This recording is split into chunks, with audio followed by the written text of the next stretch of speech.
weather starts spinning around now. Here comes another in a it's already gone. And here comes the feeling when you don't got nothing, and all you want to do is get up and start running. You can't hang long cause you know it's gonna start up again. Here's one thing that I know for certain, this life's too short to be worried about you hurting for long. Oh, it's already gone.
And all you want to do is get up and start running. You can't hang long cause you know it's gonna start up again. Here's one thing that I know for certain, this life's too short to be worried about you hurting for long. Well, it's already gone. Already gone. It's already gone.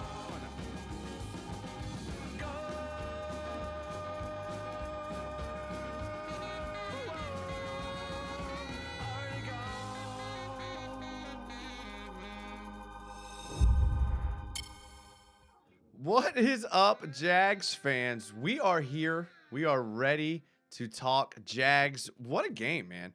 UCF Jaguars in the chat saying, what a game. That's literally was my first thought when talking about it. That's all I can say. AKYT is the first one in the chat. It says we're celebrating. Let's get out of order. Let's give him props first. He said, finally made it to a live show. And first to boot. First one gets a shout out and finally make it to a live show. If you are new here, we do live shows at least twice a week. When we win, it's turned into 3 times a week. On Tuesdays and Fridays at 9 p.m. Victory Monday shows usually happen, like tonight at 9 p.m. You can also listen to this on podcast. You can listen to the podcast. You can go on Spotify, look up Jaguars United, and you'll see us on there. And you will be able to listen to it instead of watch it if that's what you'd rather do. If you do like to watch it in like the show format, please subscribe to the YouTube channel. Hit the bell notification so that you get notifications when we go live so that you can get in the chat. Just like AKYT, first one in the chat. This is a fan show. So tonight we're going to be talking Jags. We're not going to be showing any film breakdowns. For those of you that like the film breakdowns, those are coming tomorrow. Tuesday nights is the film breakdown. Pretty excited about that. Nolly Fullcap, first channel member in the chat, and he spams the Blake Bortles emojis. So get a part of the chat. This is what I want to hear from you guys. How are you feeling right now? Are you feeling obviously optimistic, obviously good, but what do you see happening here in the future? I mean, it's coming down to the wire, man. And listen, for those of us that were just trying to be competitive this year, this is like all we could ask for. Man, what a game. I went. I broke the curse. If you follow me on Twitter at Jags_United, you saw that I broke the curse. Won at home. I had amazing seats. Shout out to Mike. A lot of you know Mike from other shows in the past. Got some great seats. And man, did we we were in a sea of Cowboys fans, like literally Cowboys fans everywhere. And man, the stadium was so full that when they had to leave, like the stairs were backed up and the tunnels were all backed up. So Cowboys fans were just standing there on the steps, just like we just lost on a walk-off pick 6. Man, I love it. I love it. I'm going to try to get to all the comments, but there's a lot of people here right now, which I love. So I will try to get to them. Thank you for being here, everyone in the chat. Nolly Full Cab channel member says he ran into another Jags fan at Target in Denver today. He said there are literally dozens of us. That's pretty funny. Denver, I love Denver. One of my favorite cities. Go Avs. Elliot Crabtree says Duval. I love it. D2 says I love this team. Ben Haney's here. Ben Haney says we need to go 1-1 the next 2 games. I lost it. I was mid reading it and it disappeared. Sorry, Ben. Hit it again and I will read it. Gary K. Saw you walk in a couple times in the southeast corner. Oh, Gary, why didn't you say anything? Yeah. Oh yeah. I'm glad you're there, Gary. But come on, man, yell something next time. My voice is. He says that his voice was hoarse. So, yeah. I mean, mine today. I'm just now getting my voice back. This morning I woke up and it was strained. And man, I was so excited. I mean, literally, it was probably one of the best games I've ever been to. I think back to like 2017 Seahawks. That was up there for like my top game. The Buffalo Bills playoff victory is up there for me. But this Cowboys game, so I was actually there for the David Garrard Hail Mary, whatever year that was, 2009 or 10, whatever it was, where he threw the Hail Mary. I think Mike Thomas caught it. I was there for that game. So seeing some good ones at the bank. This one just felt good because Trevor looks good. The team looks good. It's just very encouraging to watch this team. The film breakdown is going to be really good tomorrow. I might do a show almost every night this week, boys, because I'm off. So there might be shows all week this week. So be looking at. I'm also on Twitch a lot. I like to talk Jags on Twitch and do other things like that. So it's Jags_United. I'm going to be on a lot the next 2 weeks because I'm off, boys. I have 2 weeks off. So content galore coming out. Seddon Sesko says Thursday is going to be sick. Repping the Jags overseas at 3 a.m. here right now. Seddon, you're a warrior. You're truly what it means to be Duval if you are up at 3 a.m. overseas. Shout out to you, Seddon. I love it. Let's take a look at the PFF grades. We're going to talk about why we like PFF, why we don't. It's the usual shtick. Actually, just go back and watch it. I talk about PFF all the time. I know some people don't like it. Whatever. The number one reason why people don't like it is Shaq Quarterman on defense is ranked number 1, and he played in this is the wrong one. This is the game grades. So we're actually going to go back because we want a team report. All right, boys. Oh no. We are failing. All right, we need game report. We want the game report for this game. Offense, defense. All right, we'll start with the defense here. No, I don't want to do it that way. All right. Offense grades. Defense grades. We're starting with the defense grades. Why can't we get the game grades? All right, whatever. We're bailing on that, boys. We'll figure it out. We will figure that out later. Give me some time. Predator has become Trevor Lawrence level. Thank you, Predator. I appreciate it. Predator's he's been a channel member in the past. Glad that you're back, Predator. Sorry you had to watch me just fumble through that PFF debacle where I was trying to pull up the grades. I'm usually pretty good at it here. So thank you for being a channel member. Predator's here all the time. He's one of the real Jaguar fans. That's what I love about this show. He's like, no fake fans around here. No fake fans. Debo says if Corey Davis plays, the Jags got to lock in against him and Garrett Wilson. There's 2 good weapons for Zach Wilson. I kind of forgot Corey Davis was there. You're right. So we're going to get into we're going to do a whole show on Friday night talking about we can't do Friday night. We're going to have to do Wednesday night. Whoa, a Wednesday night preview show. Wow, boys. I forgot we played Thursday. So we're going to be doing probably a show every night this week. I might even be able to get Mike on here on Thursday. That could be fun. Thank you again, Predator. I appreciate it. Elliot Crabtree says Super Saiyan 16. I love how that's becoming a thing. I actually really liked Dragon Ball Z when I was a kid, so I like it.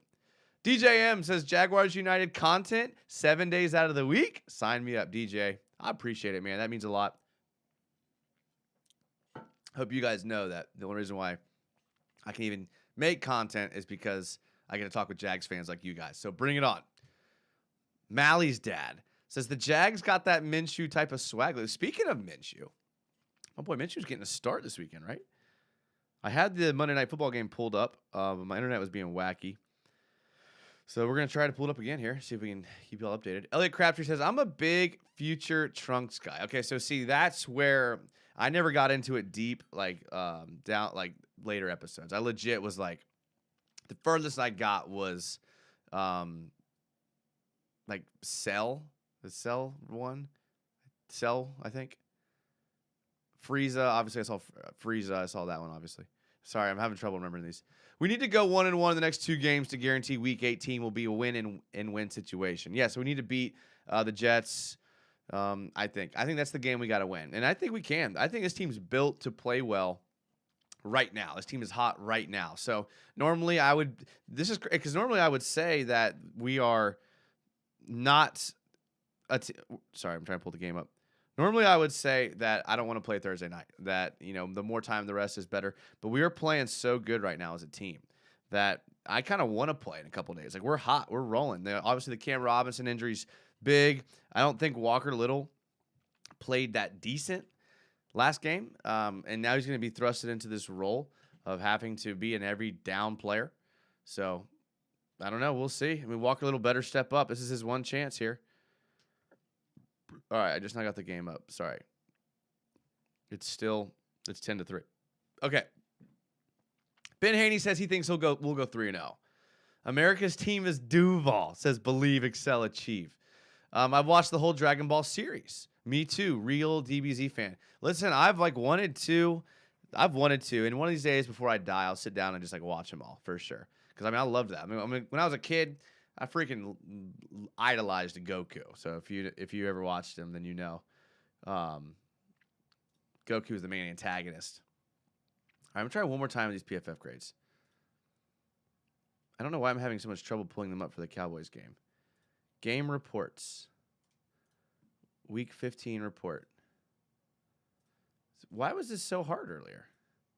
Am I just challenged when it comes to technology and talking at the same time? All right, here's the PFF grades for real. Sorry about that. All right, so we have offense. We'll start with offense because it's here. Zay Jones. What a great game by Zay Jones. I mean, I'm talking Zay Jones has really surprised me. I need to say and apologize to a few people. The first person I'm going to apologize because I think they deserve the most amount of humbleness from me is Rayshawn Jenkins. I legitimately had Rayshawn Jenkins out the door, gone. We did a contract show, and I had Rayshawn Jenkins as my second no-brainer cut of, Shaq Griffin was number 1. Rayshawn's was number 2 to me. But he has played really well this year. And to be fair, he played really bad last year. Consider this. He had 2 pass breakups all of last year. 2 pass breakups. He had 2 after the whistle personal fouls, unnecessary roughness or unsportsmanlike conducts. He had as many pass breakups as he did those last year. So you can understand me being a little bit hesitant to want to re-sign him at the contract he was getting. And to be completely honest, he had a tall task to make up coming back from that. And he has done it. And Cisco getting better, you can see, is helping the defense as a whole. There's still some issues there. But Rayshawn Jenkins, I don't know how, because our contract situation isn't great.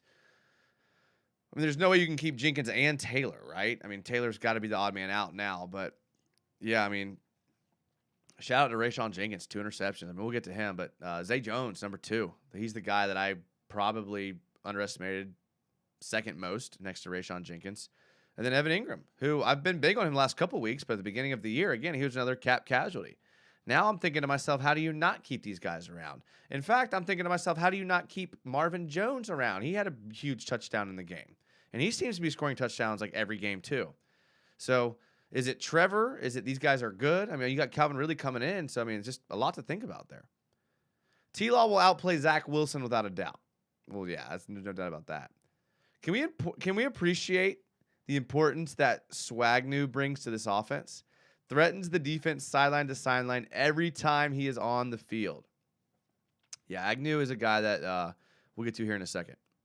Trevor Lawrence, 79.9 offensive grade, 79 passing grade. I don't think he got outside the pocket as much as he would have liked to. But, man, those throws rolling out to his left, man. Wait till y'all see that throw to Zay Jones. Y'all know what I'm talking about. That just barely went over the fingertips of the defender, rolling out to the left. It's insane. Like, I will back this up with the film tomorrow night.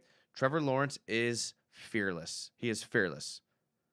He is absolutely fearless. He will throw any throw he wants to. Whoever's playing defense does not faze him. I mean, that throw this week. Remember last week, the touchdown pass that tipped off the defender's fingers that Zay Jones caught? Or Evan Ingram caught, or whoever it was? Like, he's throwing darts out there right now. Jamal Agnew was getting some love. He was doing it everywhere, right? Had an 80 running grade and a 78 total grade. Had some big catches in the game. Only 10 snaps. I mean, I know people want to see this number go up, but yeah, I mean, maybe he should get more snaps in the first half. But I mean, who do you take out? I mean, who do you take out? You can't have everyone on the field at the same time. You know, you have Christian Kirk going off from anytime. Zay Jones, Evan Ingram, Marvin Jones Jr. is getting touchdowns. Who do you take? I know people want Agnew to get more snaps, but who do you take off the field? Give him the ball in run situations? I think they gave him the ball in a good amount of run situations. 3 carries, 52 yards, a 17.3 average. I mean, if you give it to him any more than that, I mean, it's going to take away from his average probably. Great game from Jamal Agnew. Versatile guy. And he kicks returns. I mean, he may have made himself some money on the open market. Agnew, Juwan Taylor, I mean, Evan Ingram, they made themselves some money on the market right now. I don't think the Jags can't afford to pay these guys. Ben Haney says we are silently going to have 4,000-yard quarterback, 1,000-yard running back, and 1,000-yard receiver by the end of the season. Yeah, they were talking on the local radio about, like, Jaguar all-time receptions in a season, and, like, 9 of the top 10 are Jimmy Smith and Keenan McCardell. Allen Robinson has, like, 80 catches on a season, and I think Kirk and Zay Jones are around 70, so they're probably going to get there, probably break the record. JR says Trevor has definitely high IQ and composure. He does, man. Not to mention an amazing arm, not to mention an ability to read defenses, not to mention his ability to escape pockets and not get sacked. Yeah. I mean, good player here. All right, let's keep looking at these PFF grades. Christian Kirk, love him, man. Love him. Just he has to be accounted for at all times. I like it. Luke Farrell only playing 3 snaps. We're not going to count him. Manhurts, I thought, had a great game blocking. Great game blocking. On one of the plays where Trevor Lawrence got outside and made a throw, the touchdown pass to Zay Jones, I think it was. Yeah, the touchdown pass to Zay Jones, a 50 or 60-yarder. Chris Manhurts was, like, fighting for his life on a naked boot to keep Trevor up. Beautiful blocking by Chris Manhurts. And he had another play, too. I mean, good player. Hasty came in. 1 carry, 13 yards. That's clutch. You bring a backup in, you give him 1 carry, and he goes for 13 yards. I love it. Juwan Taylor, we talk about him all the time. I like him. He hovers in this. He's a consistent hovers around here every game. That's what you want from a right tackle. It is. Snoop Connor, what did he have? He had 1 carry for 3 yards. Yeah, maybe he was good in pass block. Yeah. No, he was only in 3 snaps. Evan Ingram, good player. ETN. Sheriff had some good moments, but he had some bad moments. Fortner, doing great for a rookie. But yeah. Not bad, man. Offense is just like clicking. It's Trevor, but the offensive line's playing good. I mean, he's not getting sacked a lot. He's going up against good defenses. I mean, I was concerned about I was concerned about Micah Parsons and DeMarcus Lawrence. I really was. I thought those two guys were going to be disruptive. I thought Trevor was going to have a tough time buying time and throwing and having time in the pocket. But the closer 424 says Trevor's escapes have been awesome. They have been. They have been. Carthage, Trevor breaking tackles and getting out of the pocket were some superstar moments. There's a video I retweeted. I quote tweeted on my Twitter. It's like a 3-minute clip of Skip Bayless talking about the Jags Cowboys game, and he's gonna do what your typical Cowboys fan does. They're gonna blame the Cowboys for blowing it rather than give the Jags credit for winning. And I've said a million times that that's not really fair to the team that wins. Here's another thing I've said. I'm gonna pivot here real quick because I did want to mention this in this show. By the way, if you're enjoying the show, or if you're not enjoying the show, hit the thumbs up button. If you're not enjoying the show, I mean, at least support a fellow Jaguar fan. If you are enjoying the show, hit the thumbs up. It's free. It's easy. It takes 2 seconds. And the high thumbs up helps with the YouTube algorithm, or so I've been told. But I would like to pivot to this, because one of the things that Skip Bayless mentions in this rant that I quote tweeted was that the Cowboys were overlooking the Jags to the Eagles. And let me just tell you, as somebody who has worked with professional athletes, college athletes, all levels of athletes, literally all levels, no one's overlooking a game. That does not happen. Now, fans may overlook it. The fans may not take the Jags seriously and are talking about the Eagles game and are looking at the Eagles game and are clearing their work schedules and their family schedules around that Cowboys-Eagles game. Like, fans do that, but players don't. These guys are professionals. The coaches don't overlook them. The players don't overlook them. Most players in the NFL will play under 30 games total in their life. Think about that. Most NFL players will play under 30 regular season games. You think they're overlooking one of those 30? No, there's no way. It does not happen. They're professionals. Their coaches they don't do that. The Jaguars beat the Cowboys. Did the Cowboys do some things self-inflicted? Yep. They had obviously the interception at the end. They had one untimely penalty. I think it was a false start or a delay of game when they were going for it, like one of the first drives of the game. It was like 4th and 5 or 4, and I thought they had a good chance of picking up the first down because the Jags defense had trouble in the first half covering CeeDee Lamb. And when they had the delay of game and moved him back and made him punt it, I thought that was huge. So there's a couple things that made, the getting out of bounds by Evan Ingram. I mean, Jags won it. Philip Butcher, channel member, says, I finally made a live again. And he's crying. Well, Philip, I appreciate you being here. That means a lot to me. Donald Johnson says, let's go. We go into the playoffs, give us Ravens or Chargers, and we already beat both. Donald, that's a good point. There's not a team I don't think we can beat. I mean, we're like toe-to-toe, punch-to-punch with the Eagles. So I don't think any team is untouchable. Ben Haney says, if they did overlook us, they wouldn't have scored 21 points in the first half.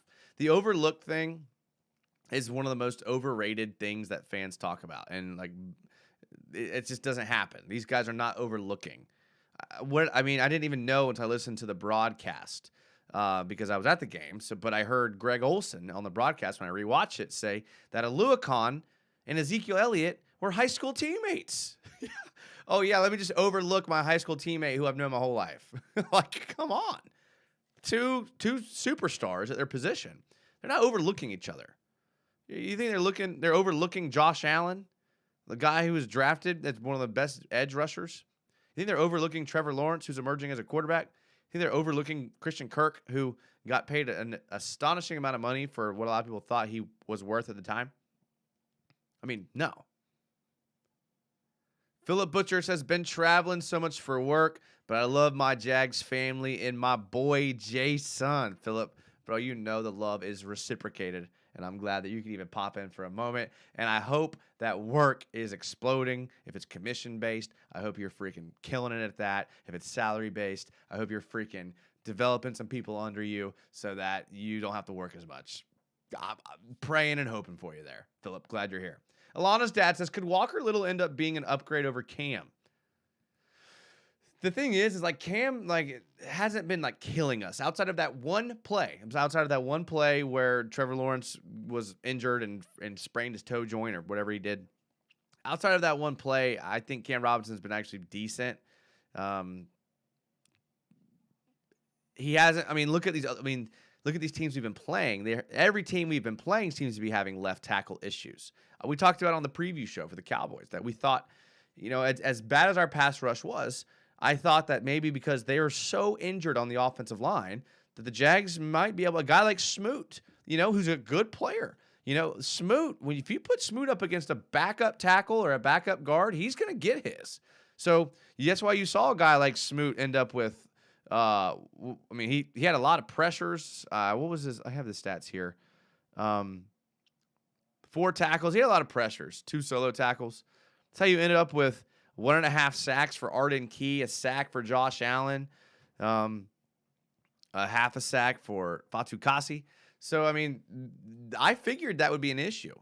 And they didn't really, they killed us in the first half with the run, but we held them to an average of 3 yards per carry. So that's pretty good there. And I don't know what this team has to do to play better in the first half, but why did we come out so flat? Derrick Henry ran for almost 100 yards on us in the first quarter. I don't understand how we come out so flat. Like, maybe it should be a testament to the coach's abilities to halftime adjustments. ETN looked good, says Elliot Crabtree. Okay, I'm glad you brought this up, Elliot Crabtree. I thought ETN, although he wasn't as productive numbers-wise as he has been in the past, I think Elliot hits it right on the head when he says he looked good. Like, he was explosive with the ball. He looked. I talked about this on the shows, and those of you that have been here have heard me. ETN has not looked the same. He the last couple weeks after his injury, he looked slower. I told you he looked like a one cut back, and ETN would never be a one cut back. Like, find the gap and then just lower your shoulder and try to get as many as you can. Like, that's never been ETN. The last couple weeks, we've been seeing that play style out of him. This week against the Cowboys, we saw the explosiveness, whether it was the delay or the draw. He was getting upfield into the gap quickly, and you were seeing explosiveness. So glad to see him. 19 carries, 103 yards. So he had a great game numbers-wise. So I don't know why I said that he didn't numbers-wise, because he did. What did I see? Oh, at the end of the half, I remember thinking this.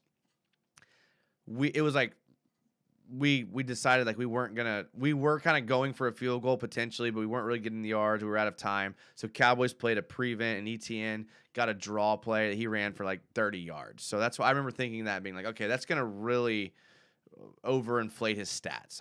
So still a good game. But that's what I meant by production wasn't there. But there's only so many mouths to feed. You got to,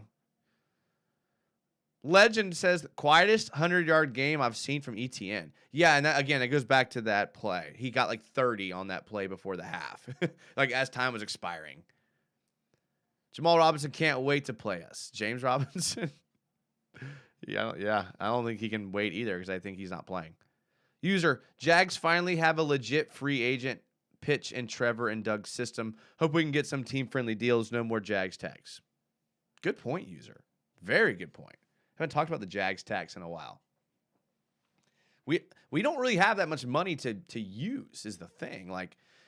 I don't think you're making any splashes. I think your big splashes are like you mentioned, restructuring guys like Jenkins and Taylor and Ingram. I think you find a way to, if you can find a way to keep those 3 guys and don't pick up a single free agent, I think that's a win. Seriously. Because this team looks like they could be a top team in the league. Over the last 5 weeks, they look like one of the best teams in the league. Legitimately. Brett Zimmerman says, yo, what's up, Jags United? Brett, I saw your message on Twitter. I was partying yesterday after the win. I will respond to you. I always feel bad because Brett and me, we have this relationship where we take a long time to respond to each other. So, and by relationship, I mean me. I got you, Brett. Thank you for reaching out. Philip Butcher says, smash that like button. Y'all, it takes 1 second. It takes 1 second. Philip, thank you. I could not have said it better myself. I actually could even argue it might take less than a second. Half a second. depending on your mouse DPI, maybe how good you are at first-person shooters. Ben Haney, should the Jags players come out wearing Rams jersey during the warm-ups to mess with the Jets? So here's one thing that I am noticing is the Jags are winning like every coin toss, and they're deferring. So they're always getting the ball in the second half, which is what you want, right? That's how you want to set it up if you're a coach, because you want the ball in the second half. Or I do anyways. So that could be leading to the first half numbers always leaning in the opponent's direction. Good point. Raiden Shogun says, hey, United, I finally made it. What up, Pokey? Glad you're here, man. Glad you're here. Cameron Boysvert, is anyone else hyped to see Minshew on Saturday? Yeah, I like Minshew. Great guy. Carthage, Jags should keep Jenkins, Jones, and Taylor. Marvin Jones? I think Marvin Jones would be easier to keep than any of those other two guys you said. If the Jenkins might freaking play his way into his new contract. I mean, that would be something that no one saw coming. If Rayshawn Jenkins plays his way out of the Jaguars price range. My man becomes a commodity that the Jags can't afford to pay. I mean, not only he led the team in tackles. He had clutch tackles for losses on multiple drives. Rayshawn Jenkins, every game, we saw Evan Ingram's best game of his career. We saw Zay Jones' best game of his career. We saw Rayshawn Jenkins' best game of his career. We saw Trevor Lawrence's best game of his career. This is good. This is good stuff right here, man. This is good freaking stuff. Let's take a look at the defense. This is the right defensive one. Dwan Smoot, 47 snaps. So a little over half the snaps, 86.3. Here's another guy, right? Back to the Jamal Agnew question. Should Dwan Smoot get more snaps? Or is his production high and is his quality of play high because he's not getting every snap? Right? I always draw this comparison. Sixth man of the year in basketball is an award because there are some people that are more productive as six men. When you come in, you're like a lightning rod. You're a spark plug. There are people that legitimately that's their best value to a team. So the tough question for a coach and a GM, I guess, is are guys like Dwan Smoot, Jamal Agnew, are those spark plugs, or are they guys that should deserve more snaps? Because you see time and time again, a lot of the times these guys get more snaps, and they end up not being as good as they were as six men. Darius Williams. I don't really want to talk about the coverage because I want to keep this episode happy and light, but I don't like how it took them 3 quarters to make the adjustment of putting Tyson Campbell on CeeDee Lamb the entire game. Like, why was CeeDee Lamb continually abusing Trey Herndon all game until the end? Like, I like Trey Herndon, and I've been watching the film, and I don't know how to Trey Herndon is a good football player, but he's not a guy that should be covering CeeDee Lamb because CeeDee Lamb is like a legitimate all-pro, Pro Bowl receiver. Legitimately. CeeDee Lamb is really, really good. Tyson Campbell is really, really good and a legitimate all-pro / Pro Bowler. So match those guys up against each other. You can't worry about Trey Herndon's pride. You can't worry about your scheme getting all out of whack if you're flipping Tyson Campbell and Trey Herndon between slot and outside or boundary corner. Those guys all have experience at all those different spots. So it should be easy to have a guy like Tyson Campbell follow around a number one and have guys like Darius Williams and Trey Herndon who have experience playing the boundaries be outside corners. I don't know why this is taking 3 quarters. But then again, I wouldn't have Dwan Smoot and Josh Allen in zone coverage covering running backs flaring out of the backfield. But for everyone that wanted to run the 3-4 and wanted to run that odd man front where you have 2 edge rushers, that's the sacrifice you got to make. And we're going to get into that more tomorrow when we look at those 2 plays. Because there was actually 2 plays where that scheme and philosophy hurt us. Andre Sisco made a great play, pass breakup on a play where Smoot was in good position on a zone drop. Josh Allen on that touchdown was in good position, but they're not natural defensive backs. So they don't know how to play the ball in the air. They don't know how to read a receiver's eyes. They don't know how to play through the hands. They don't know how to get to the hip and look for the ball. All those little nuances that you learn from years and years of playing corner. You can be an athlete and you can stay on the hip, but it's just a different position. It's just a different position. Cameron Boisvert says, also on that, how did Smoot end up covering? Okay, yeah.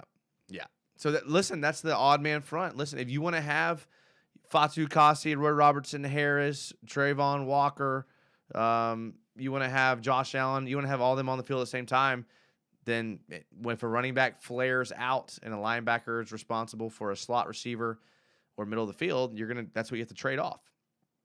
There's a trade-off for everything, boys. Predator, who's channel member again, says Big Smoot just built different. I love Smoot. I do. Rayshawn Jenkins, we talked about him a lot. Good job. Devon Hamilton, I thought played pretty good. Another guy who had a dropped interception or a tipped ball on a zone drop. Another thing about the zone drop. Okay, dang, I don't want to spoil this play. All right, I'm gonna spoil this play. All right. I got one play I'm going to spoil. Just because it kind of goes with what I'm saying here, okay? So this is the trade-off for zone dropping your edge rusher, right? So everybody hated on Josh Allen dropping into coverage, okay? So this is Josh Allen here. He's going to be showing blitz at the snap, right? But he's actually going to drop into zone drop pass coverage, and look what he does to CeeDee Lamb.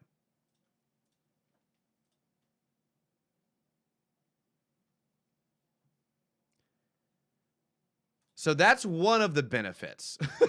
So, and again, like if you like that and you want that, which I kind of do, because if you're going to just run your drag route all day, I got something for you. If you're going to try to run your mesh routes all day underneath, I got something for you. But to be able to do that, you have to sacrifice the one off where Elliott or the one running back goes out on a wheel. Right? So, when you look at the play where Josh Allen was in coverage, they ran like basically double posts and then a wheel, the post wheel. So, that's the only thing you have to decide, like, what do you want? Because, again, I like that. I like that a lot. Okay, I do. So, Predator says, rip my boy Trey Herndon. I like Trey Herndon. I would never say a bad thing about a single one of these players.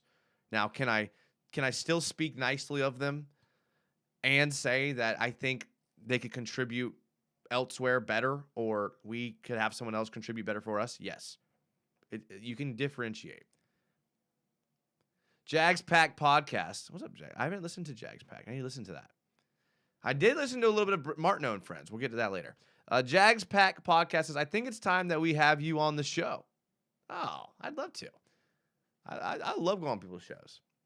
I'm off for 2. Oh, guess what I'm going on tomorrow, boys? I am going on a UK football. It's the best UK football podcast. It's called Long Snapper Podcast. It's the best one out there. You have to really get through the thick English language, but they know more about football than, like, I swear to you, 99.9% of Americans. I'm going on their show tomorrow. I'm definitely putting that out the second that happens, and you guys got to listen to that. You're going to love it. I love their show. Love their show. Patrick Jackson. A lot of y'all know Patrick Jackson. He's one of the hosts on there. Jags use cheat codes and levels up, says Chris Mason. Elliot says, why was Josh Allen in coverage? Okay, yeah. Harder to chip a guy who's dropping into coverage. Yeah, that's true too, says Volkfang. Jags Pack says the fact that the Jags were able to win this game, even when they had a negative turnover differential. I guess they did now I think about it. Etienne's fumble, Trevor threw that pick, that kind of rogue pick. Trevor missed a couple throws too. I mean, we're going to praise Trevor, and he missed a couple throws. He missed a touchdown to Jamal Agnew in the back of the end zone. And the next play threw a touchdown to Marvin Jones Jr., but the play before that, he missed a wide open Agnew in the back of the end zone. So he missed some throws, but listen, I don't think anyone's going to say a bad word about Trevor at this point. That's for sure. All right, let's get back to the defensive PFF grades here. Arden Key. Another guy that I just don't know how we're going to get. I want to keep Arden Key. I like it. I mean, okay, so here we have the pressures, okay?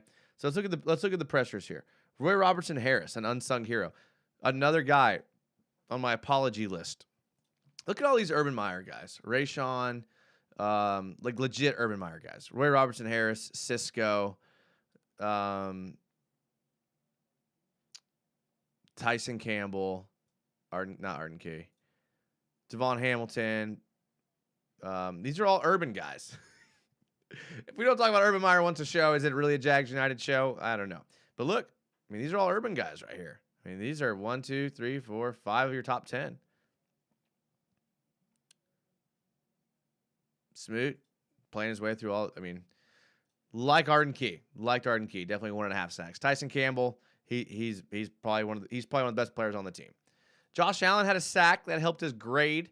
Does things that help the team that don't show up on the stat sheet. So I can't blame him his grades for being at a 65.9. Foyesade Aluakon, one of my favorite Jags of all time already. Love him. I really do. Roy Robertson Harris, a guy that I have to apologize to because, again, had him cut, and I legitimately thought he was one of the better players in the game. Andre Cisco scares people. When you're watching film and you watch Andre Cisco, it legitimately makes receivers fear running down the field. Corey Peters, good for him coming in for 31 snaps, giving us just something. Fatu Kasi had half the sack. Calavon, I thought was better than his grade suggests. I did watch him a lot. Anytime he was in, he only played in 15 snaps. So whenever 45 was in, I was watching, and he's disruptive. He's disruptive. I don't know, man. He will definitely find himself on a team next year. It won't be on the Jags, but he will definitely find himself on a team because he's young and he was a project when we drafted him. I'm not saying Jags should keep him, but I think he will find his way on a team. Butcher says bulky guys, not Urban. Urban is a clown. Listen, I legitimately think, and I could be wrong here, and I'm open to my mind being changed, but I'm pretty certain that Urban had carte blanche GM executive power last year. Went from the draft to signings. I think they gave Urban the keys to the ship. And I think that's what made everything really just so disastrous, because it wasn't just like a head coach being fired. It was a legitimate GM, EVP being fired. Don't you think disruptive is undercutting it? Only because of where he was drafted. I mean, if Calavon was an undrafted rookie, how would we view him? See, I like to do this little thought experiment with draft picks, because sometimes we let where he was drafted affect how we feel about him. Now, first rounders, obviously, their contract's a little bit heavier, so that makes sense. But when you get into these later rounds, I like to ask myself, so if Calavon was, even though he's a late first round pick, if he was an undrafted pick, how would I feel about him? He would be disruptive. And if I could bring him back for not a lot, and again, I don't know. I think the open market, I think another team, a coordinator, will take a chance on him. And he'll get paid more. A lot of these guys are just going to get priced out of the Jags price range. We talked about it on the contract show. As much as we love guys like, Jawan Taylor and Evan Ingram, like these guys are going to probably get offered some serious cash. Calavon, I think, will get paid more than people think. I think it'll surprise you because of, he is athletic. And I don't know. Rayshawn Jenkins now, I think, if he continues to play at this level, which I don't think he will, but if he continues to play at this high level, 100%, he's getting priced out of the Jaguars. 100%. We have to cut some people. Like, we are in negative in the cap boys. Negative. So, we cannot re-sign everybody. We cannot. So I think Jawan Taylor, I love Jawan Taylor, but he's going to get $13-14 million. And the Jags just are not going to be able to pay him that. So draft the right tackle in the first round. It's not sexy, but if you're picking late, if you make the playoffs and you're picking 20th, 21st, 22nd, do you take a tackle? I mean, put him out there at right. I know everyone's like, we have Walker Little. I don't know, man. I don't know if Walker Little's it, man. Walker Little has, 3 games to show us if he's it or not, at minimum. Dante Fowler, he's contributing. Was Chazon Doug Marrone or Dave Caldwell guy? I think Chazon was a Dave Caldwell guy. I'm back to some of these comments here. Contract restructure, says Malik Washington. Philip Butcher, channel member Philip Butcher, says Chazon was a project. He will be a contributor on a team. Watch. I agree with you, Philip. I do. Jags Pack Podcast says, in all fairness, Chazon is a unsung hero of this team. There's a lot of unsung heroes. I don't know if I would put Chazon on that list, but again, I'm willing to change my mind. I just haven't seen it. And I mean, he's just not playing enough snaps. I mean, how can you be an unsung hero when you play in 15 snaps relative to Tyson Campbell or Rayshon Jenkins, who played in 74? It's just hard. I mean, you don't get the snaps. Mindset says we are going to the Super Bowl. I just don't know if it's this year or next year. Mindset, that's pretty accurate to how I feel. And I love the emojis. Alana's dad in the comments says, if Juwan is going to get overpriced, then Walker Little has to go on a run. Walker Little is kind of on my crap list right now because he was the one that blew the block that led to the Cam Robinson injury. I think it was Micah Parsons. It might not have been Micah Parsons. I think it was Micah Parsons actually. He sets him up outside and then back inside, and then because he gets to the quarterback, he gets rolled up into Cam Robinson. So Walker Little's responsible for that injury. Mindset says no. He has 3 regular season games and the playoffs to prove it. Good point. Jeff Singer says Chazon has been in plays that made a lot of impacts, like picks and fumbles. So he's an opportunist guy. I'll give you that. I'll give you that for sure. Trying to see if I can pull up Trevor's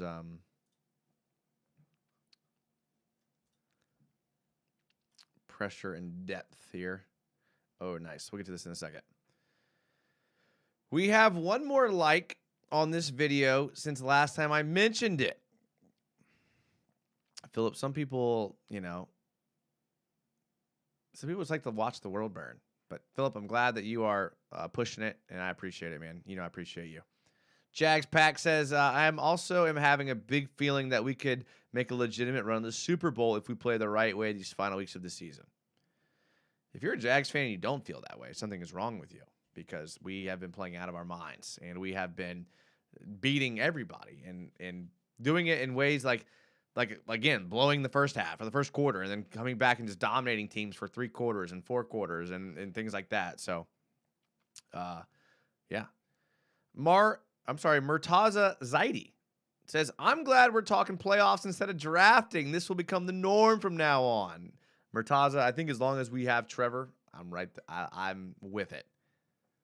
Alana's dad says, yeah, Micah Parsons threw Little like a rag doll at right tackle. To be fair, Micah Parsons is really, really good. He's what we hoped Josh Allen was going to be and never was. Not yet. I take it back. I take that back, boys. Micah Parsons is who we think Josh Allen will become. Because I think we still have another year with Josh Allen. Could year 5 be the glow up for Josh Allen? Let's not discount it too yet. Oh, Sea Breacher's coming in here making excuses, saying YouTube didn't send out the notifications. Oh, Sea Breacher, let's blame YouTube. No accountability, huh, Sea Breacher? Now, I mess with Sea Breacher because, I love him, but it's true, folks. We're not going to get into another life lesson today, but accountability is big. Accountability is big. You'll go far in life if you're accountable. Well, shame on YouTube. But I'm glad that you're here, Sea Breacher. Richard Bueller says, yo, we here. What up, Richard? DJ M says, I hope we see J-Rob some snaps Thursday. Maybe it's a short week. I don't know. The short weeks are when you tend to see people who don't normally play. I'm not abreast on the Jets' health at running back right now. I will be, and probably in a day. Probably 24 hours. As soon as we end the video breakdown show. That'll be tomorrow, by the way. And again, if you're joining late, Make sure to follow my Twitch, Jags_United. Hit the notifications on that because I'm on there during the day, I think, for the next couple weeks because I'm off voice and I want to talk Jags. But, I mean, I'm a little ADD. I need to be stimulated by shooting people in the face in Warzone. Raiden knows what I'm talking about. Alana's dad says the Cowboys defensive line apparently got 28 pressures on Trevor upside down face. Yeah, doubt that. Joe Ross says, "Hey, what up, Joe? We're just talking. We're talking Jags. I'm about to show Trevor's passing breakdown. Let's just do it now. Let's just do it now while we're here, while we're talking about it and thinking about it. Here's the breakdown of Trevor. Actually, and again, we track this all year. If you watch the show, one of his not as great games throwing down the field. I mean, think about against the Titans and the Ravens. He had great numbers throwing down the field. Here, only, let's do the math here. 3 for 8. I'm glad I did the math right on the live show. That's 20 yards plus. Then we go to 10 plus. Then we're at 4 for 11. Look at that, boys. Again, not great. The short. Now, the short, we're talking about 13 for 15, 14. 13 for 14. Math's hard. So, not even the greatest numbers we've seen from him. This is not great down the field passing. Now, he missed some throws. He had a couple of drops, but even the drops, I don't necessarily blame the receivers because the defenders did a pretty decent job. Again, I always say this because I know receivers pretty well. I coached receivers for a little bit. They'll tell you every ball should have been catchable. I've talked to some receivers that are legit, and if the ball was airmailed over their head or thrown low, the receiver will be like, "Oh, I should have been in a better position to make that catch." So receivers are tough on themselves. There was one play, I think, to Evan Ingram in the end zone where we ended up kicking a field goal where Trevor was rolling out, and it was a little low and a little behind him. And Evan Ingram, I bet you, he actually had it in his hands. The defender landed on him. There's another play down the field to Christian Kirk, I think, on a third down, where the defender had his hands in Christian Kirk's hands, and you could tell Christian Kirk was upset in himself. These receivers are pretty good. They're making catches. But this actually wasn't even one of Trevor's best games, as far as throwing down the field. But he made up for it, obviously, inside 10 yards. I mean, you can see here he had one incompletion inside 10 yards. And if you include throws at the line of scrimmage, he threw it 21 times. So one incompletion is pretty good when you're talking anything under 10 yards. I mean, that's how you have to be. You have to be efficient nowadays in the NFL. That's what it's turning into. You have to just be really – I mean, again, these are the throws that we saw him miss earlier in the year. These, short throws. He's making those now. DJM says, no life lesson? You could have tied in accountability with Jenkins' pick 6. DJ, I know this is hard to believe, but I actually don't script the life lessons. They have to come to me naturally. And that one didn't feel like a rant. So I have to be true to myself and to my convictions. If you watch long enough, we'll throw some life lessons in. Elliot Crabtree says, United, you should play Madden 23 on Twitch. I have played more hours of Madden in my life than any other game combined. So I want to play. To be honest with you, I'm waiting for it to go on sale one more time. I'm not paying $60 for it. It'll go on sale here soon. Once it does, then I will make sure to buy it and play. And I'll beat all of you. I'll play you one-on-one live on Twitch. We'll talk Jags, and I will legit run the ball on you all day. Sea Breacher says, Sea Breacher donated $2. Says, accept this tip as an apology. Sea Breacher, you never have to apologize to me. Are you kidding me? Just glad you're here. Thank you. That's awesome. He also said, a thing to note is that the Jets have had trouble on special teams. I was expecting a fumble or something like that on special teams from the Cowboys. We didn't get it, but we did get a penalty, a big penalty on a punt or a kickoff that made the Cowboys start the drive inside their own 10. that led to us getting the ball and scoring. So we did see the special teams blunder we thought we would see, but it wasn't as grandiose as I had hoped.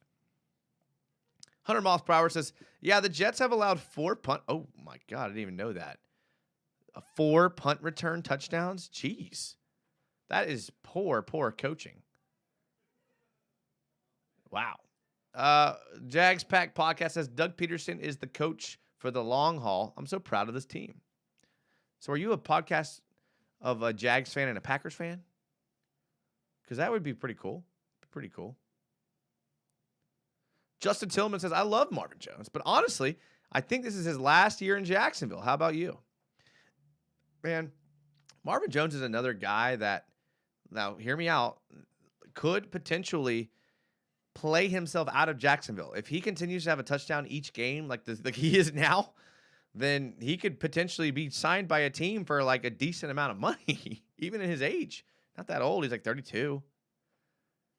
He gets a 2-year deal for $15 million, 2-year deal for $10 million. The Jags can't afford that. So he might have, just like Rayshon Jenkins could, and Jawan Taylor has, played themselves out of even being in the conversation to be re-signed because we can't afford. We're not in a great contract situation. We're really not. So I think Jawan Taylor is the casualty, and maybe with him gone, we can look at other options and we can look at paying or retaining some of these guys like Jenkins and retaining some of these guys like Evan Ingram. But got some hard decisions have to be made, and that's just because the way the cap's lined up. You got to start hitting draft picks. You can't sign your entire team from free agency. You have to hit on draft picks. Cisco could be it. I think he has potential to be a star. ETN, obviously. Trevor, obviously. So, yeah, got to hit on that for sure. Base Mover channel member says the Jags are winning 27-14. I could see that. I am like starting to expect the Jags to put up more points than that nowadays. Huh. But 27, I mean, Mally's dad donated $10 through Super Chat. Oh, Mally's dad. Thank you. He says, love your content. Thank you, Mally. Appreciate you being here.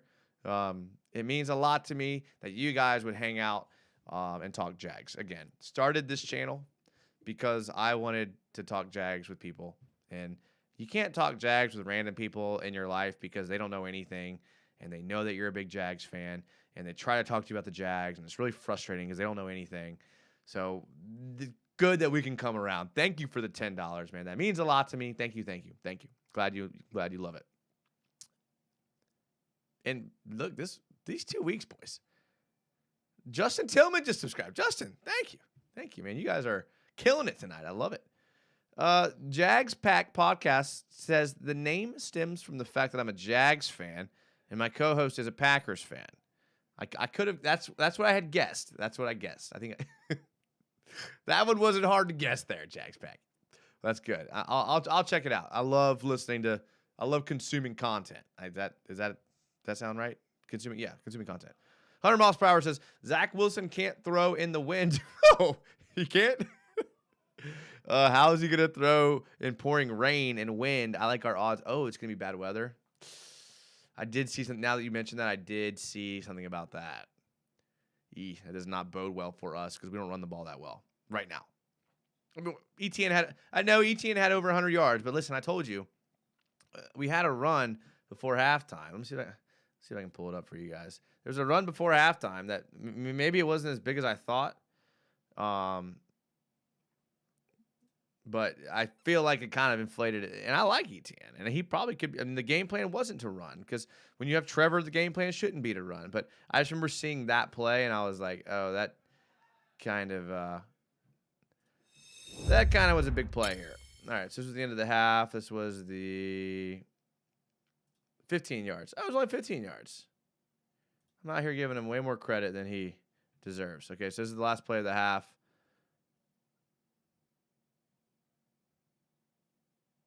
I mean, 15 yards isn't bad. I mean, he earned that. 15 yards.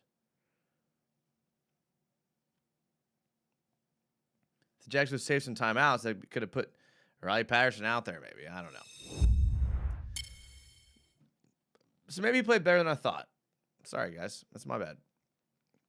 If we have to choose between Jennings and Ingram, I'm keeping Ingram. I am with you there. I think you're right there. Ingram's been a beast. And it's not just like him as just a straight tight end. Like, he came in with the moniker of being just a receiving tight end, and he couldn't block. And he's shown us that he can block. His reputation was that he couldn't catch. He had no hands. He catches everything. He's actually doing really well catching the ball. He had a lot of great catches last week and the week before. He came in with everyone saying that he wasn't durable. He got injured all the time. Couldn't play a full season. My guy's playing the full season, and he's carrying defenders on his back like a plow to out of bounds to get the clock stopped. We're seeing it week in and week out where his determination and grit to get out of bounds to stop the clock is stopping the clock and allowing us to score. So all these things that came in about Evan Ingram are proving to be just false. Absolutely false. I don't know if we can afford to pay him. That's what I'm saying. Like, I think he's on a $10 million deal right now. There's $8 million, something like that. And I think the team has the second year option, but I think it is $8 to $10 million. I don't know what it is. I can't remember.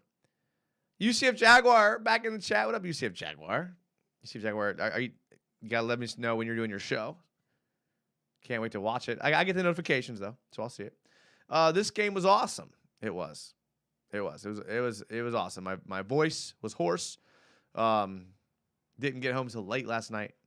It was 100% worth it. Let's keep Ingram, but draft the tight end as an insurance policy. I like that. League Washington says facts. Timmy Devil 999 says, "Oh dear, I missed the live." Timmy, you did. You absolutely did. But here's the good news.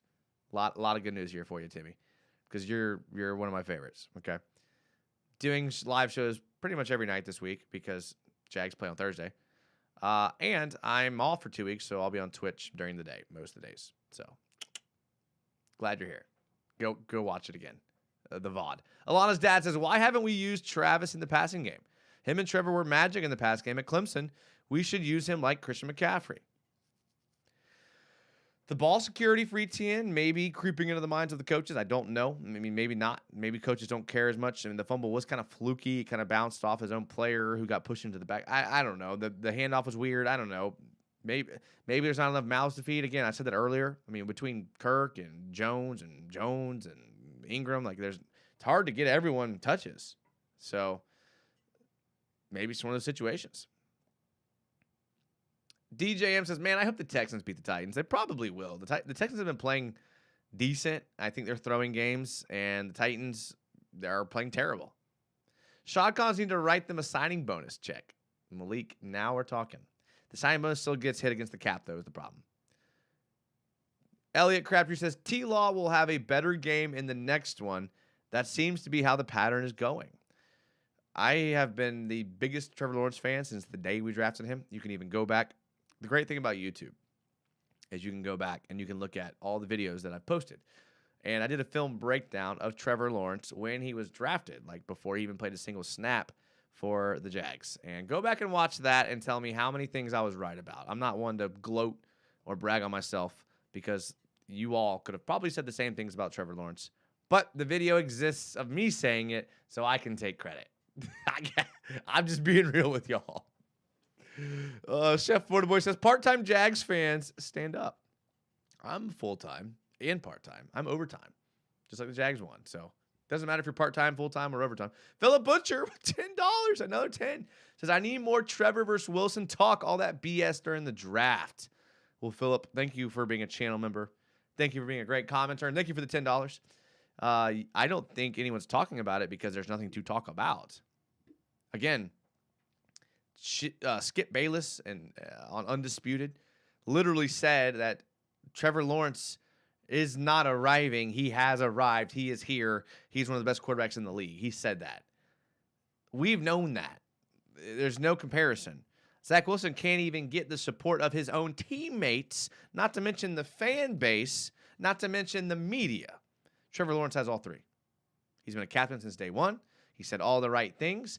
Trevor Lawrence is so mature and he is so advanced for someone his age. Keep in mind, all these jabronis in college that are on the Heisman watch list and are getting votes for the Heisman, they're like a year and 2 years older than Trevor still playing in college. And Trevor's out here showing professionalism, showing preparedness in the NFL on a team that did not support him his rookie year and put him through turmoil and changes and instability, I guess would be the word I was actually looking for.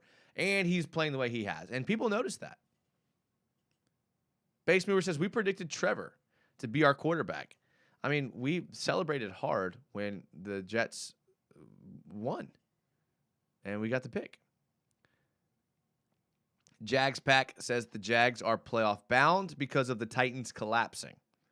That's true. And they've had a lot of injuries too. Listen, injuries are an easy cop-out, but they really stack up at this time of the year.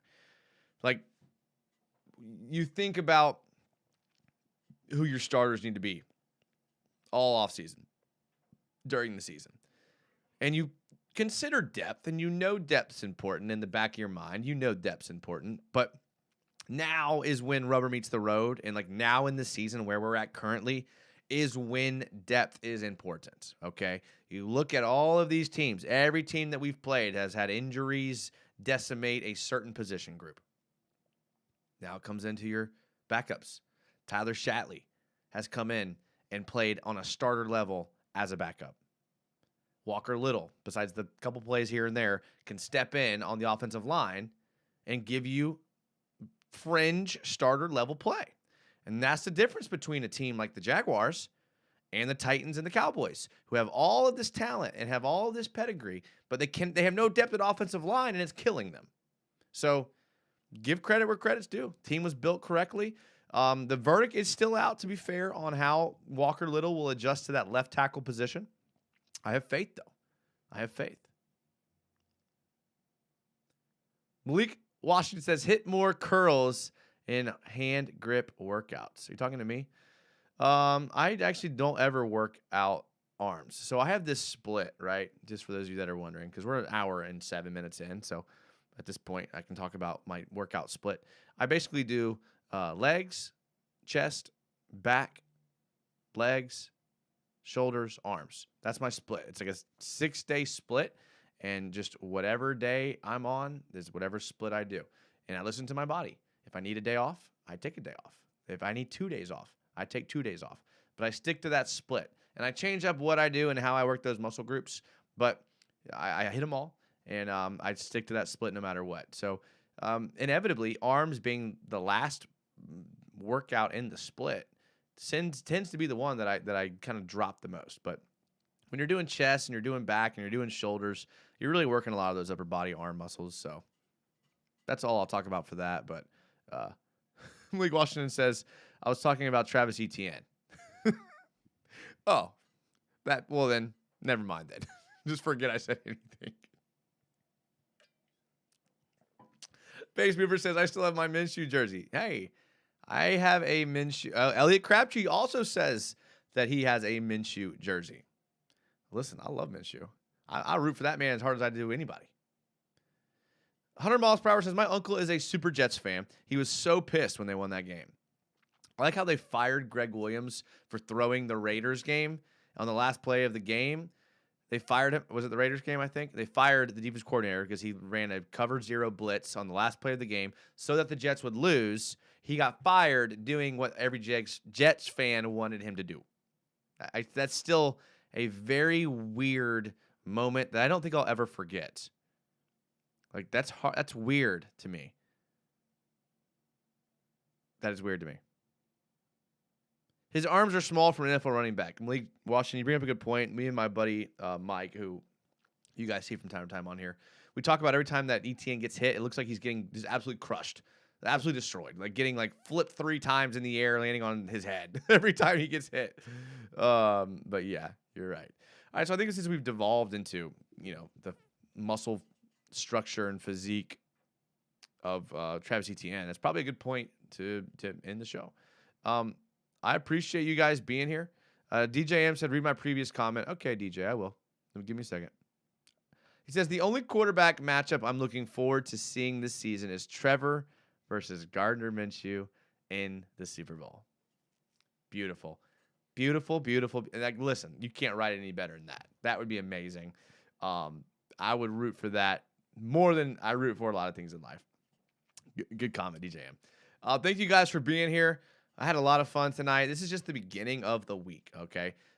Tomorrow, we're doing a film breakdown show. 9 p.m., the usual suspects, you know to be here. If this is your first time watching the show, go watch. Make sure set your alarm, anything you got to do. Hit the bell. 9 p.m. tomorrow. We're breaking down the film. Those shows get a little gritty as far as X's and O's. So, like, you have to really, really like football. If you're a big Jags fan, you'll still like it. But we dive deep into the X's and O's and, like, what the coaches were thinking. And, like, it's kind of deep. So if you're into that type of thing, you're going to love it.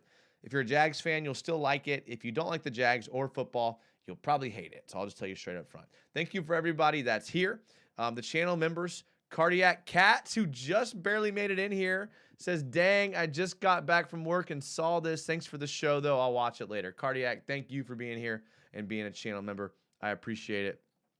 Philip Butcher, Base Mover, channel members, thank you, boys. I appreciate it. You guys know it means a lot to me. Philip Butcher gave $10, so a big shout out to that. That was awesome. Predator, channel member, Mally's dad, $10 donation. Thank you, thank you. I appreciate that again. Sea Breacher was here as a channel member. This is getting and donated. Like, this is my list is getting long of channel members and donations, boys. Thank you, man. Thank you. You guys are making this a lot of fun. I'll see you guys tomorrow night. You may see me on Twitch in a little bit, so make sure you're on that. If you're not on Twitch, learn what it is, or